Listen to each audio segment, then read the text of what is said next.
Welcome to Revit Architecture Tutorials. We are delighted to have you here. Whether you're just starting out or looking to sharpen your skills, this channel is your complete learning resource for all things Revit architecture. Let us demonstrate how to open the Revit architecture on the desktop and move to the project.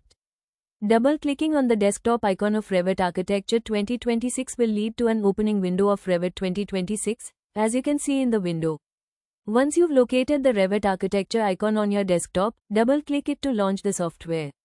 After the program opens, you'll be presented with the Start screen where you can choose to open an existing project or start a new one.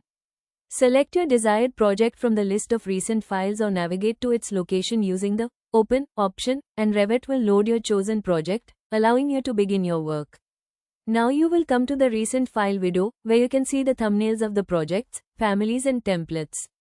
Left side is the model area and family area. Click on the new link. Select the architectural template for creating new projects. Revit architecture interface is different from AutoCAD architecture. Here you directly start making wall and 3D elements are generated automatically. Default levels are site level 0 and level 1 respectively can be seen in Views section on the left side of the window. A default size of wall is created and unconnected height of 8000.0 mm. 3. Dimensional views originated, and the elevations of all directions, east elevations, west elevations, north elevations, and south elevations, can be seen on the left side. The automatic generation of 3D elements alongside wall creation streamlines the design process, allowing for a more efficient workflow. This feature, combined with the default levels and preset wall dimensions, provides a solid starting point for architects and designers to begin their projects. The inclusion of multiple viewpoints, including 3D views and elevations from all cardinal directions, offers a comprehensive perspective of the design. This multifaceted approach enables designers to visualize and assess their creations from various angles, facilitating a more thorough and accurate development process. Further in detail, we will look at how to set the different levels, change the units from metric to architectural, and vice versa.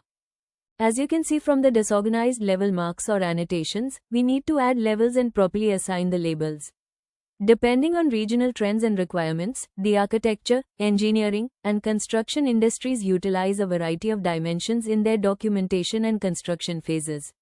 So, we need to change unit types. The ability to switch between metric and architectural units provides flexibility for designers working on international projects or collaborating with teams using different measurement systems. By properly assigning labels and organizing level marks, architects can create clearer and more precise documentation, reducing the risk of misinterpretation during the construction phase. This attention to detail in unit selection and level annotation not only improves the overall quality of the design but also enhances communication among project stakeholders. The families need to be in sync with model dimension for clear and uniform representation.